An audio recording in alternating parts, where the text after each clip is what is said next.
The conference room smelled like expensive leather and bad decisions. Marcus Donnelly slid the termination paperwork across the mahogany table, his smile sharp enough to cut glass. "You missed your targets," he said, tapping a spreadsheet filled with red numbers. "We're going in a different direction." I read every word of that termination letter twice, then signed my name in blue ink. No argument. No begging. Derek Hansen, my team lead, suddenly grabbed a thick binder from the credenza. His hands shook as he flipped pages. He read one line aloud. Marcus's coffee mug hit the floor. Ceramic shattered everywhere. Derek's face went completely white. "Sir," he whispered, "please tell me you didn't just terminate her contract early." The silence in that room felt like pressure building before an explosion. Derek's finger trembled on the page as he read the clause again, louder this time. "If the client terminates this agreement without cause, prior to project completion date, client shall pay consultant liquidated damages in the amount of $340,000 per calendar day for each day remaining until the sired original contract end date." Marcus stopped breathing. I watched his face cycle through confusion, disbelief, and finally pure rage. "What the hell is that?" he demanded. I stayed calm. "That's the liquidated damages clause I negotiated into the master services agreement 9 months ago when I signed on for this project." I pulled my own copy of the MSA from my messenger bag. Already had it tabbed to the relevant section. "The contract ends in 4 months. That's approximately 120 days. You can do the math." Derek was already doing it on his phone, his face getting paler by the second. $40.8 million. The room exploded. Marcus lunged across the table. "You set a trap. This is fraud." I kept my voice steady. "It's a standard protection clause for high-risk implementations. Your own contracts manager, Angela Brennan, signed off on it. I'd insisted on it during negotiations, refused to sign without it. Angela had laughed, told me the company never terminated contractors early anyway. Said it was fine. She'd approved it to move the deal forward." Marcus was on his phone now, screaming at someone. "Get legal on the line right now." His face had gone from white to red, veins bulging in his neck. Derek looked at me with something between horror and admiration. "Did you know he was going to fire you?" I thought about the past 3 weeks. Marcus reassigning my team members without explanation. Him excluding me from critical meetings. The way he'd started documenting every tiny delay in obsessive detail. Yeah, I had a pretty good idea. I stood up and gathered my things. The contract specifies payment within 48 hours of termination. I'll expect the first installment of $340,000 by Friday at 5 p.m. "You're insane if you think we're paying this," Marcus spat. I walked to the door, then turned back. "The termination is without cause. Your spreadsheet cherry-picked data and excluded the milestones I actually completed ahead of schedule. I have documentation proving every target was met. The delays you're citing, those were caused by your internal IT department's failure to provision the servers on time. I flagged those issues in writing 5 weeks ago." 3 other team members in the room shifted uncomfortably. They knew. Everyone knew I'd been hitting my marks. As I walked out, I could hear Marcus already yelling into his phone about getting an emergency injunction. I made it to my car before my hands started shaking. 6 months of work on the most complex data migration project of my career. 6 months of 14-hour days, weekend sprints, and skipped meals. I'd been implementing a complete overhaul of their customer data systems, migrating 15 years of records across 8 legacy databases into a new unified platform. It was intricate work, the kind where one mistake could corrupt millions of customer records. And I'd done it perfectly. Every milestone met, every deliverable on time. The project was 60% complete and running like clockwork. But Marcus needed a scapegoat. I'd heard whispers about pressure from the board about budget overruns in other departments. Marcus had a pattern of blaming contractors when things went sideways. I'd watched him throw 2 other consultants under the bus in my first 3 months there. That's why I'd insisted on that clause. Protection. I drove home to my apartment in South Austin, made a cup of tea, and waited. The contract was airtight. I'd paid an attorney $3,000 to review it before I signed. Every word was defensible. 48 hours, that's all they had. My phone buzzed. A text from Derek. "I'm sorry. I didn't know he was going to do this. For what it's worth, your work was excellent." I texted back, "Thanks. And Derek, you might want to update your resume." Because I knew what was coming next. Marcus wasn't going to pay. He was going to fight. And when powerful people fight, they don't fight fair. The 48 hours came and went. No payment appeared in my bank account. Instead, on Friday morning, at 8 a.m., a courier delivered a certified letter from Bennett and Hughes, one of the most expensive law firms in Austin. I opened it standing in my kitchen. My tea got cold while I read. They were seeking an emergency injunction to void the liquidated damages clause, claiming it was an unenforceable penalty under Texas contract law, not legitimate liquidated damages. The motion was filed in district court hearing scheduled for Monday morning. That wasn't even the worst part. Attached was a second notice. They were enforcing a non-compete clause I'd barely noticed when I signed the original agreement. During any dispute period, I was prohibited from accepting competing contracts. They'd already sent letters to 2 potential clients I'd been talking with, threatening legal action if they hired me. My phone rang within the hour. Both clients backed out. "Sorry, Tara, we can't get involved in litigation. You understand." I understood perfectly. I was being financially strangled. I called my attorney, Gregory Walsh. We'd been friends since college at UT Austin. He ran a solo practice, mostly small business stuff. Good lawyer, but not someone equipped to fight Bennett and Hughes. We met at a coffee shop on South Congress. Gregory spread the legal papers across the table, his expression grim. "This is their playbook," he said. "They bury you in discovery requests, drag everything out for months, maybe years. They're betting you run out of money before they have to pay anything." "How much will this cost me?" I asked. "To fight it properly, $50,000 to $80,000 in legal fees if it goes to trial, maybe more." I did the math in my head. I had $18,000 in savings. My mortgage was $3,200 a month. Car payment, insurance, student loans, utilities. I could survive maybe 3 months before I was broke. "They're counting on that," Gregory said quietly. "They want you desperate enough to settle for pennies on the dollar. I'd recommend we counter-offer at $500,000 and walk away." "No," I said. "Tara, be realistic. They're counting on me being too broke to fight. That's exactly why I won't settle." Gregory looked at me for a long moment. "Okay, but you need to know what you're walking into." I knew. I just didn't have a choice. The problems started immediately. My sister Emma called that night. Our mother needed hip replacement surgery. Insurance covered 60%. The remaining 40% was $18,000. Emma couldn't help. She was a single mom with 2 kids working retail at Target, barely making ends meet. I'd planned to cover Mom's medical bills. Now I couldn't even cover my own expenses. "I'm sorry," I told Emma. "I can't right now." The silence on the other end of the line lasted forever. "What do you mean you can't? Mom needs this surgery." I explained about the termination, the lawsuit, the frozen income. Emma's voice went cold. "So you're just abandoning her?" "That's not fair." She hung up. Then the company started a public relations campaign against me. They posted a job listing for my exact position.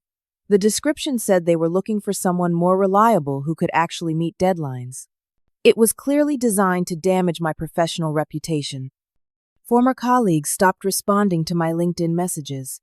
One person I'd worked with for 4 months finally replied, "Just warning you, Marcus is telling everyone you failed spectacularly, saying the project was a disaster and you couldn't handle the complexity. Thought you should know." My professional network built over 12 years was evaporating. 2 weeks after the termination, I met with Gregory again to review our legal strategy. He'd filed our response to the injunction, arguing the clause was legitimate and the termination was provably without cause. Then his phone buzzed. He looked at the notification, and his face changed. what I asked. He turned his laptop to show me. An emergency filing from Bennett and Hughes. They'd gotten a temporary restraining order allowing them to freeze my bank accounts pending resolution of the dispute, claiming I might hide assets. I logged into my banking app right there. Account frozen. I had $200 cash in my wallet. That was it. How is this legal? I demanded. It's temporary. We can fight it, but it'll take time. I don't have time, Gregory. He knew. We both knew. I had to borrow money from my ex-husband Brian to pay that month's mortgage. That was one of the most humiliating phone calls of my life. Brian and I had divorced 3 years earlier. The marriage had been a mistake, ended amicably enough, but we'd barely spoken since.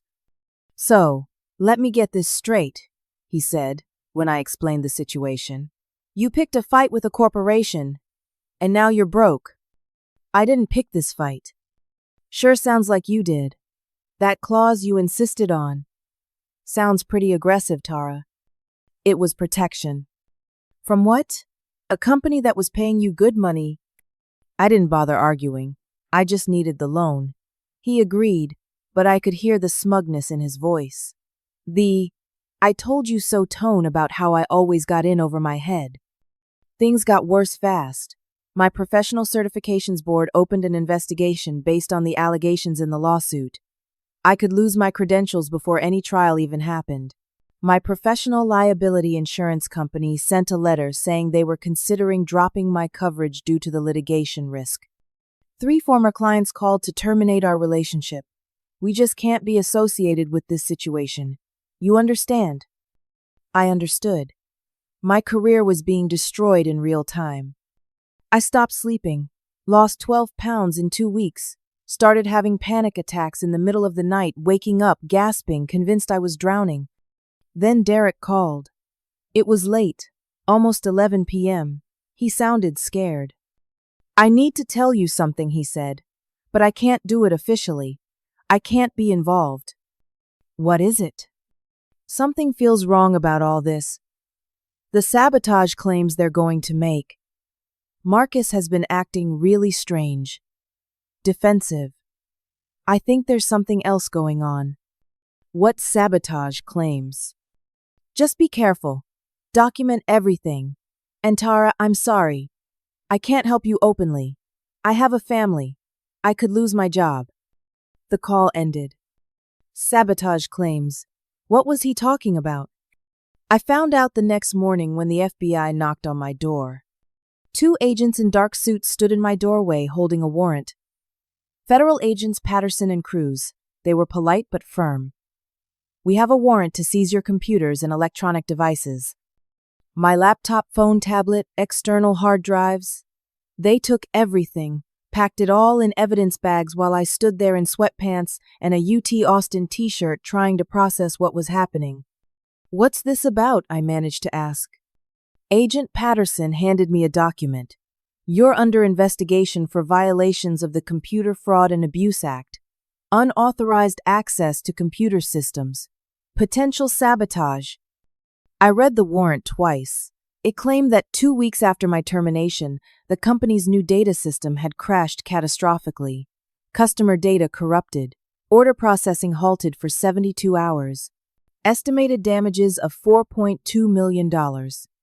And they were saying I did it, that I'd planted malicious code before I left. I didn't do any of this. That'll be determined by the investigation, Agent Cruz said. You should contact an attorney. They left with all my devices. I sat on my couch staring at empty space where my laptop had been. Within hours, the story hit the local news. Fired contractor, accused of $4 million sabotage. My name, my photo from LinkedIn, everything. My phone, which they'd returned after copying its contents, started ringing. Reporters, my mother crying, asking what I'd done. Emma sending a text. Don't call me until you fix this. Gregory called. Tara, this is beyond my expertise. You need a criminal defense attorney immediately. He referred me to Natalie Park, a former prosecutor turned defense attorney. Her retainer was $25,000. I couldn't access my frozen bank accounts. I had no income, no way to pay. I called Brian again. This time he said no. I'm not throwing good money after bad, Tara. You dug this hole. I ended up borrowing from a friend from grad school who'd done well in tech. She wired me $30,000 with a simple text. Pay me back when you can. Good luck. Natalie Park met with me the next day in her downtown office. She was sharp, direct, no nonsense. She reviewed all the documents while I sat across from her desk, feeling like my entire life was imploding. They're saying you planted logic bombs in the code, Natalie said. Malicious code designed to trigger after a delay. The system crashed exactly 14 days after your termination. They have code commits timestamped to your last day that contains suspicious modifications. I didn't write any malicious code. Can you prove that? I spent 6 months building that system. Why would I sabotage my own work? Revenge. That's what they'll argue. You were angry about being fired. My professional certifications board suspended my credentials pending the investigation. My insurance company dropped my coverage. Former clients were terminating contracts. I watched my career disintegrate. 3 weeks after the FBI seized my devices, Bennett and Hughes filed an amended complaint. Added charges: intentional sabotage, theft of proprietary information, breach of fiduciary duty. They presented their evidence in a press conference. Marcus stood next to the company's CEO, looking somber and betrayed. We trusted this contractor with our most sensitive systems, Marcus said, and she weaponized that trust. The tech community message boards lit up with discussions about my case. Most people assumed I was guilty. Once the accusations are out there, you're guilty until proven innocent. That's how it works in the court of public opinion. I stopped going outside except when absolutely necessary. Stopped checking social media. The anxiety was crushing. My mother called. I could barely understand her through the crying. What did you do? Why would you do something like this?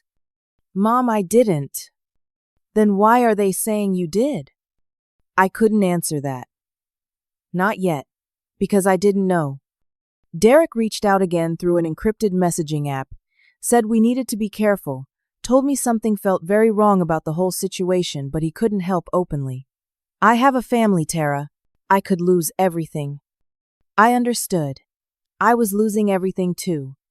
Then the FBI agents came back, this time with more than a warrant.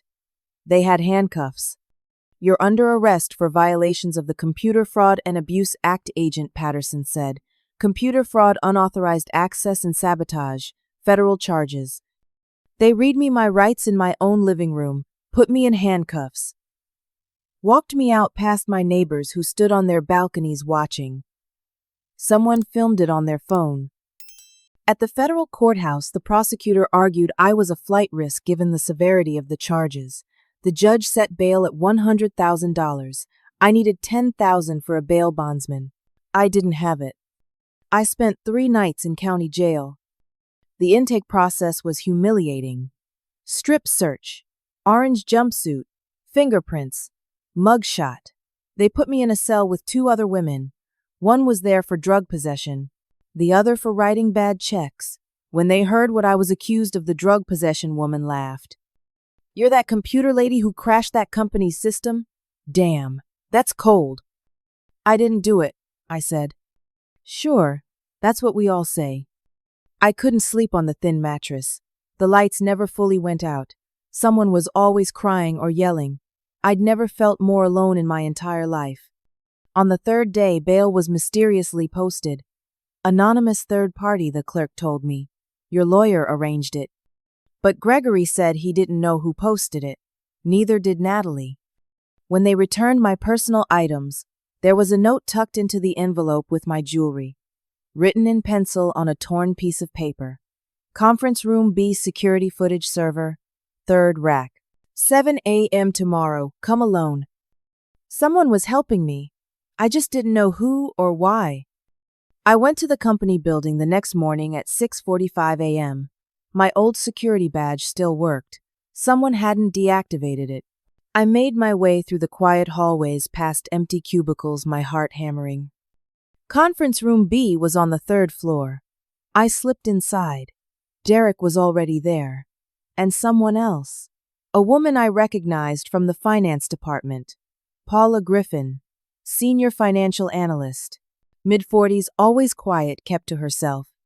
"Thank you for coming," Paula said. Her voice shook. "I'm the one who sent you that USB drive." "What USB drive?" Derek pulled it from his pocket. "This one. It has everything. Financial records proving Marcus has been embezzling from the company." I stared at it. "What?" Paula sat down, her hands trembling. 6 months ago, I was doing a routine audit. I found irregularities in vendor payments. A company called Austin Data Solutions. They'd received $890,000 over 18 months. But when I looked closer, the services were duplicated. Inflated rates. Some payments listed as consulting, but there were no deliverables. No documentation. I sat down slowly. "Keep going." I traced it back. Austin Data Solutions is a shell company, registered to Marcus's brother-in-law, Chad Donnelly. Marcus personally approved every single invoice. He bypassed the normal 3-tier approval process, set up special executive authorization just for this vendor. Derek jumped in. "Your data migration project would have caught this automatically. The new financial dashboard you were building would have made these duplicate payments visible to auditors. Marcus needed you gone before the project finished." "That's why he fired me," I said slowly. "Not because of performance, because I was about to expose his fraud." Paula nodded. "And then he sabotaged the system after your termination to blame the failure on you. The new system would have flagged his fraud. By crashing it and blaming you, he could justify going back to the old system where everything's hidden." "How much did he steal?" I asked. "Approximately $600,000 over 2 years." My mind raced. This explained everything. The rushed termination. The aggressive legal strategy. The criminal charges. Marcus wasn't just protecting his job. He was protecting himself from prison. "Why didn't you come forward earlier?" I asked Paula. She looked down at her hands. "He threatened me. When I tried to bring the irregularities to HR, Marcus called me into his office. He knew things. Personal things. He mentioned my son Jason. Mentioned Jason's school. His soccer practice schedule. He didn't say the words explicitly, but the message was clear." Derek added, "I've been collecting evidence too. Documentation showing Marcus personally corrupted the migration database from his office terminal 3 days after Tara's termination. He used his administrative credentials, all time-stamped." I felt like I could finally breathe for the first time in weeks. "This is it. This proves everything." "Not quite," Paula said. "The problem is how we present it. If I come forward officially, Marcus will destroy me. He has political connections. His brother is an assistant district attorney in Travis County. I'm terrified." "What about the quarterly town hall?" Derek said suddenly. "It's in 3 days. Required attendance for all staff. What if we accidentally display this evidence during the presentation?" Paula and I both stared at him. "I run tech for the events," Derek continued. "I control what goes on the screen. What if the CFO's budget presentation accidentally includes slides showing Marcus's vendor fraud? Make it public before Marcus can spin it." "That's incredibly risky," I said. "You have a better idea?" Derek asked. "The trial is coming up. If Marcus gets ahead of this, he'll find a way to bury it and bury you." Paula looked terrified. "If this fails, we all lose our jobs. Or worse." We sat in silence for a long moment. Then my phone buzzed. A notification from Bennett and Hughes. They'd filed another lawsuit. Civil suit. Marcus personally suing me for $12 million in damages, separate from the criminal case. I showed them the notification. Even if I somehow beat the criminal charges, Marcus is going to bankrupt me with civil suits. I'll be fighting lawsuits for the rest of my life. I have no choice. We have to do this. Paula pulled out her phone and showed me voice recordings. Conversations with Marcus, where he implied threats against her son. Documentation of the fraud she'd compiled over months. Original, unaltered financial records from the company servers. I've been keeping this as insurance, she said, in case he came after me. The plan came together. Paula would create a presentation file disguised as the quarterly financial report. Buried within it, slides 45 through 60 would contain all the evidence of Marcus's fraud. Derek would control the presentation. During the CFO's budget update, Derek would accidentally jump to those slides, give everyone time to see them before shutting it down. It had to look accidental, had to seem like a technical glitch, otherwise it would seem orchestrated and might backfire. We have 72 hours, Derek said. Meanwhile, my legal situation deteriorated further. The prosecutor offered me a plea deal. Plead guilty to misdemeanor computer trespass. 6 months probation. $50,000 fine. Permanent criminal record. And I had to sign a statement admitting I fabricated the evidence of Marcus's fraud. The deal expires in 48 hours, the prosecutor said. Before your little town hall stunt? They knew. Someone had told them about the plan. Natalie strongly recommended I take the deal. A conviction at trial means years in federal prison, Tara. This way you walk away with probation and admit to a crime I didn't commit and let Marcus keep stealing. Sometimes you have to be practical.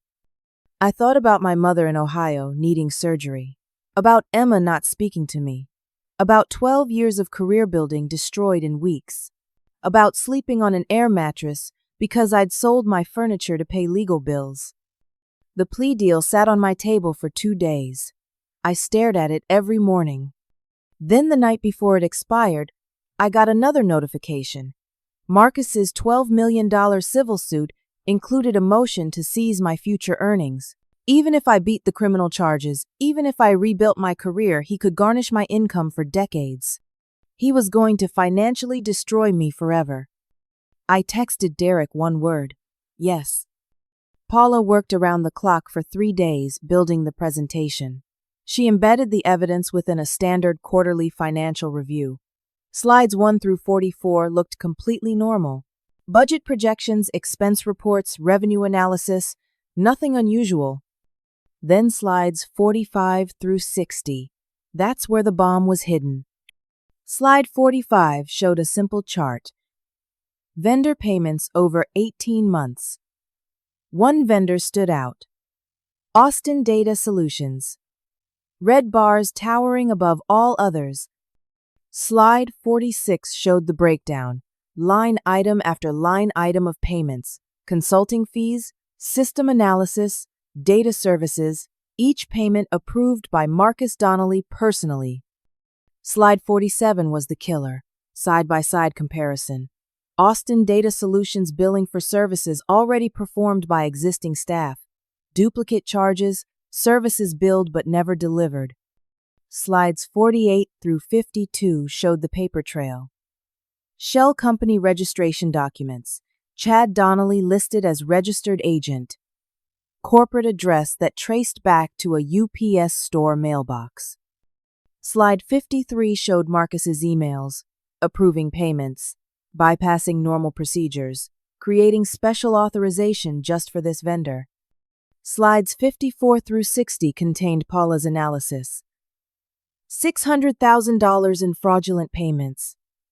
Pattern of deliberate concealment. How the new data migration system would have automatically flagged these irregularities. Derek loaded the presentation onto the town hall system the night before. We met one final time in the parking garage at 2 a.m. If this doesn't work, Derek said, I lose my job, my health insurance. I have a diabetic kid who needs that insurance. If this doesn't work, Paula said, Marcus might follow through on his threats against my son. If this doesn't work, I added, I go to federal prison. We all knew the stakes. The town hall was scheduled for 10 a.m. Thursday morning. Company auditorium. 300 plus employees required to attend. CEO Jennifer Hastings would open with corporate achievements. Marcus would give his operations update. CFO Bradley Stone would close with budget review. That's when Derek would display the evidence. I arrived early wearing a hoodie trying to blend in. Technically, I was allowed to attend per my contract language during litigation, but I sat in the very back row hood up hoping nobody noticed me. The auditorium filled. People chatting, checking phones, grabbing coffee, normal quarterly town hall energy. Nobody knew what was coming. Jennifer Hastings took the stage at 10 sharp, talked about quarterly earnings, new client acquisitions, employee satisfaction scores, standard executive stuff.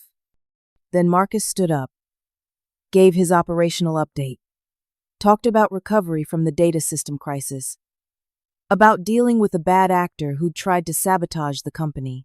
He didn't say my name, but everyone knew who he meant. People shifted uncomfortably in their seats. I slouched lower in my chair. Bradley Stone, the CFO, was last. He pulled up his presentation. Derek was at the tech booth in the back, controlling the laptop that fed the main screen. Bradley started with revenue projections. Slide 5. Expense analysis. Slide 12. Department budgets. Slide 23. Everything normal, boring, people checking their phones. Then Bradley reached slide 30. Started talking about vendor management, about controlling costs and ensuring value for every dollar spent. Derek hit a button. The screen jumped to slide 45. Bradley stopped mid-sentence. Wait, what is this?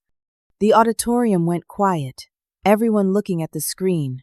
The chart showing vendor payments. Austin Data Solutions highlighted in red, towering above all other vendors. Derek acted confused. Sorry, must have jumped ahead, wrong presentation. But he didn't advance the slide. He left it there, giving everyone time to read it, to see it, to photograph it.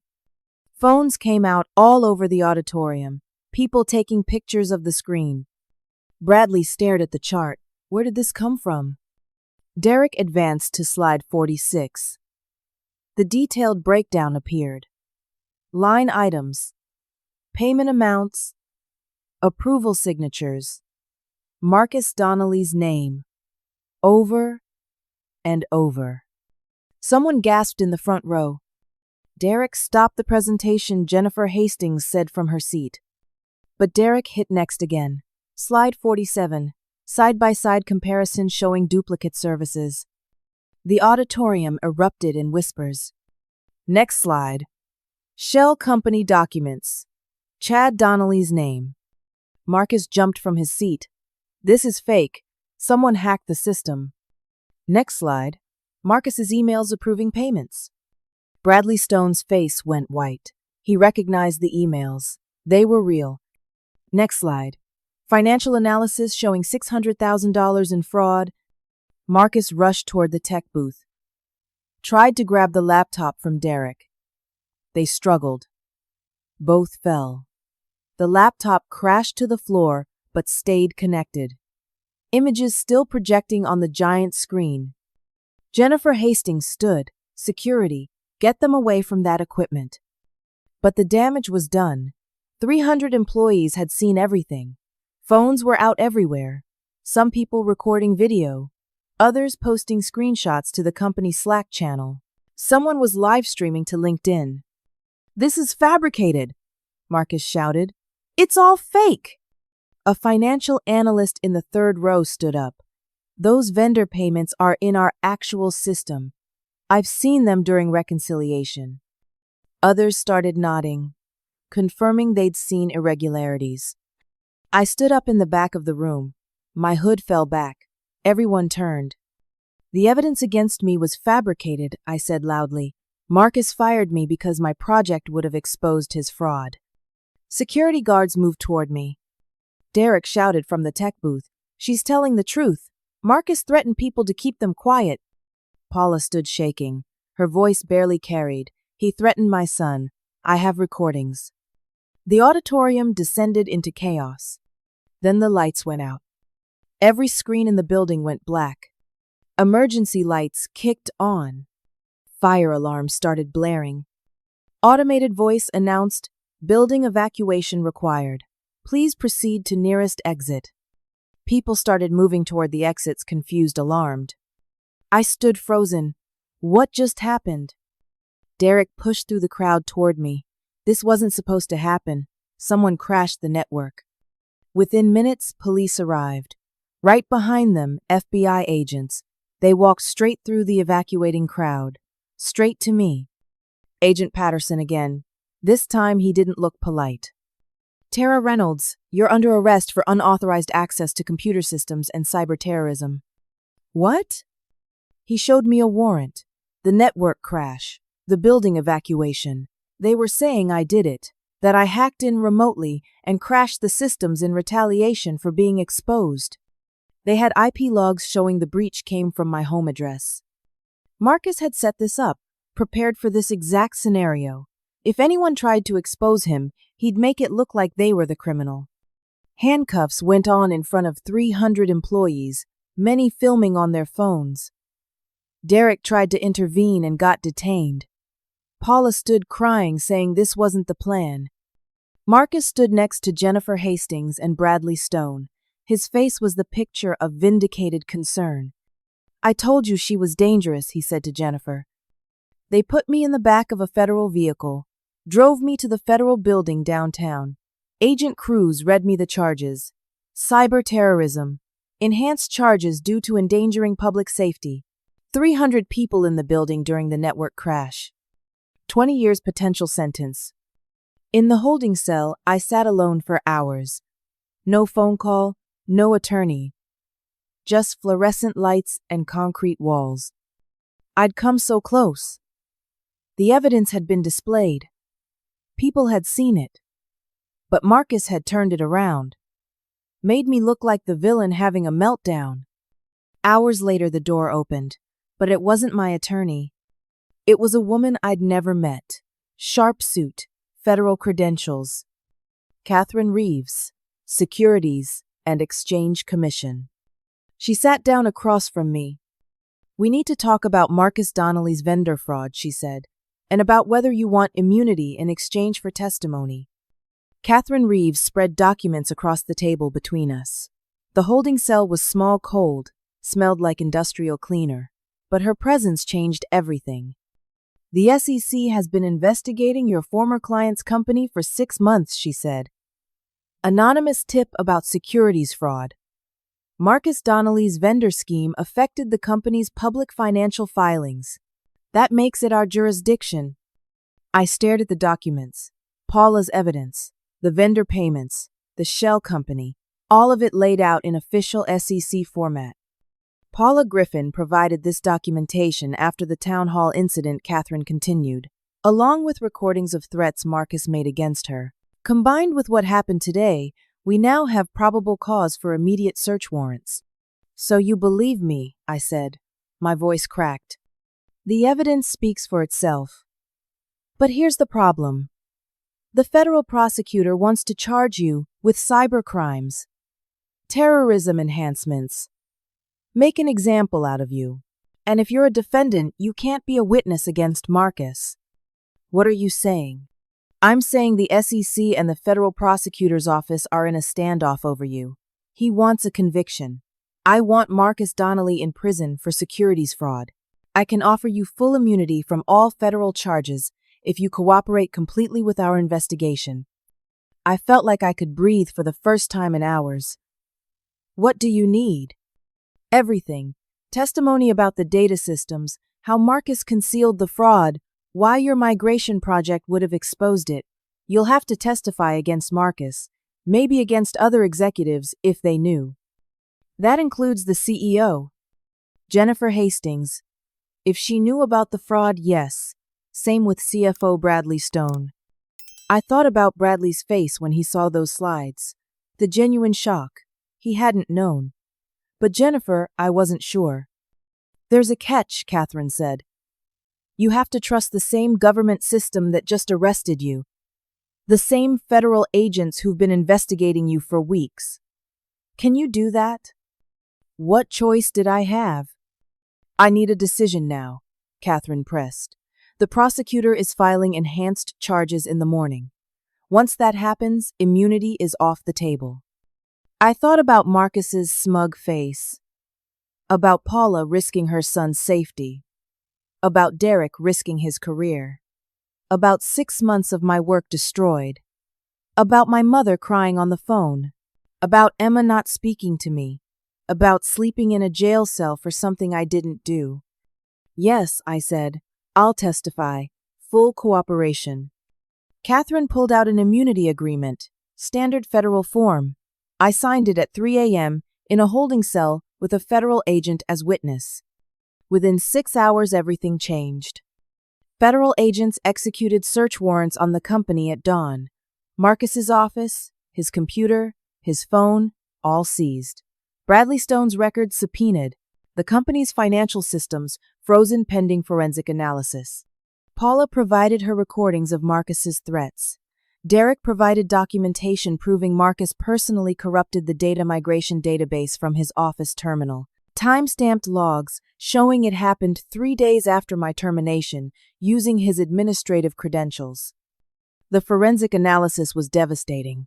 Marcus had created the malicious code that crashed the system, not me.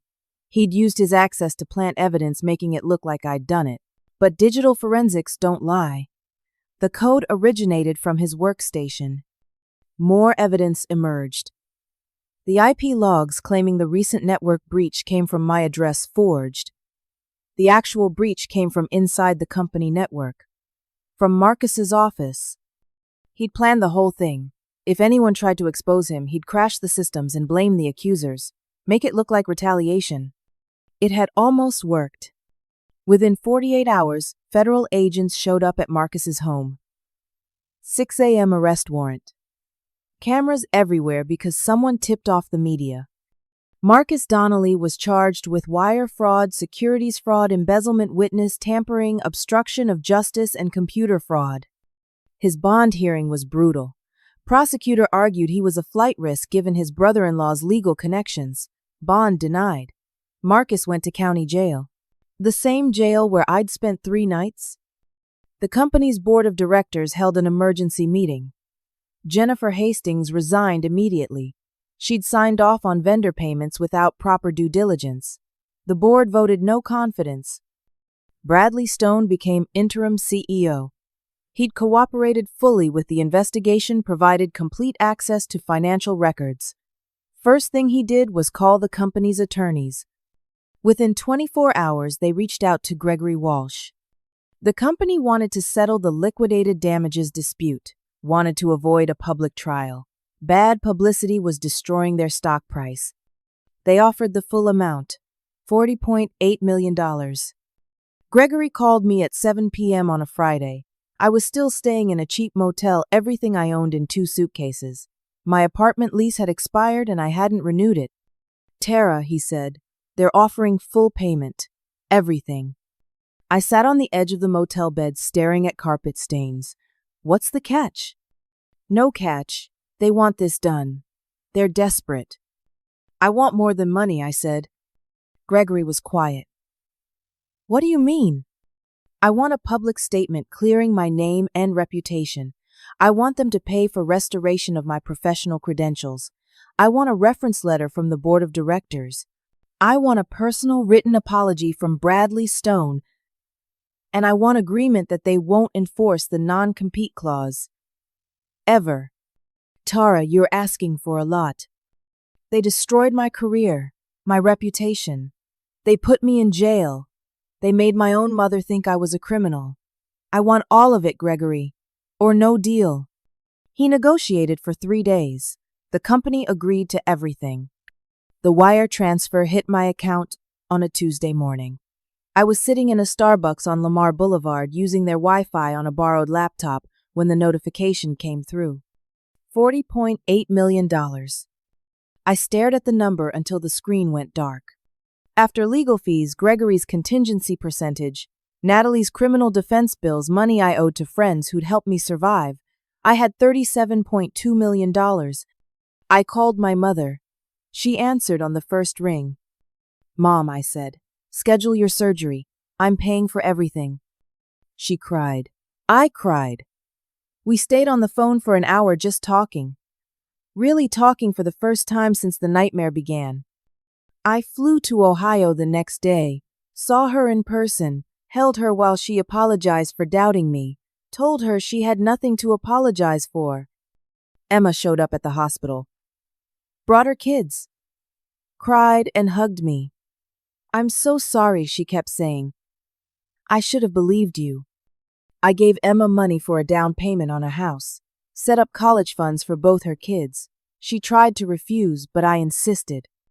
The company issued a public statement, cleared my name, acknowledged I'd been wrongly accused. Their stock price stabilized. My professional credentials were restored with a notation that all allegations had been false. Former colleagues reached out. Job offers flooded in. I was invited to speak at tech conferences about contract protection and whistleblower rights. Derek got promoted under the new leadership. Bradley Stone valued his integrity. Paula received a whistleblower award from the SEC. $1.2 million for providing evidence in a securities fraud case. Marcus took a plea deal after 6 months, 12 years in federal prison, $4.8 million in restitution, lost all his professional licenses. The company sued him personally for damages. His brother-in-law Chad got 5 years probation for his role in the shell company's scheme. I took 6 months completely off, traveled, went to therapy twice a week, processed the trauma, started sleeping through the night again, gained back the weight I'd lost.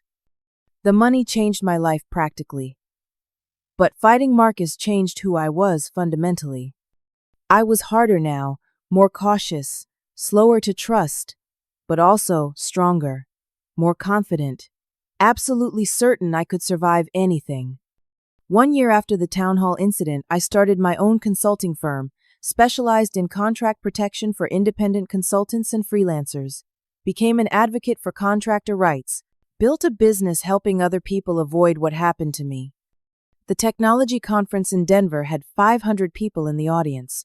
I stood backstage, waiting for my introduction, thinking about how far I'd traveled from that conference room where Marcus slid termination papers across the table. Please welcome Tara Reynolds, the announcer said. I walked onto the stage to applause, took a breath, started talking. I told them an abbreviated version of my story, the firing, the liquidated damages clause, the fraud, the false accusations, the federal charges, the town hall exposure, the final victory. But I focused on the lessons, the practical advice. First, protect yourself before you need protection. That liquidated damages clause, everyone called aggressive or greedy when I insisted on it. That clause saved my entire life. Build protection into your contracts from the beginning. Not when trouble starts, before trouble starts. People were taking notes. Second, document everything. Every email, every meeting, every deliverable, every concern you raise. I had documentation proving Marcus's accusations were false. That evidence made the difference between prison and freedom. Heads nodding in the audience. Third, powerful people will absolutely destroy you if it serves their interests. Marcus didn't see me as a person. I was an obstacle to his fraud, something to eliminate. Don't be naive about this. Protect yourself accordingly. The room was completely silent. Fourth, justice doesn't happen on its own. It requires preparation, documentation, allies willing to take risks, an absolute refusal to accept injustice, even when fighting back might cost you everything. I got lucky that Paula and Derek were willing to risk their livelihoods. Not everyone has that. I paused, looking out at the audience, saw myself in their faces, hardworking consultants and contractors just trying to do good work and make a living. Finally, courage isn't about being unafraid. It's about moving forward when you're terrified. About standing up when every rational voice says sit down. I was scared every single day. I'm still scared sometimes, but I stood up anyway. The standing ovation lasted 2 minutes. I stood there overwhelmed, remembering the jail cell and the panic attacks and my mother crying on the phone. Afterward, a young woman approached, maybe 25 years old.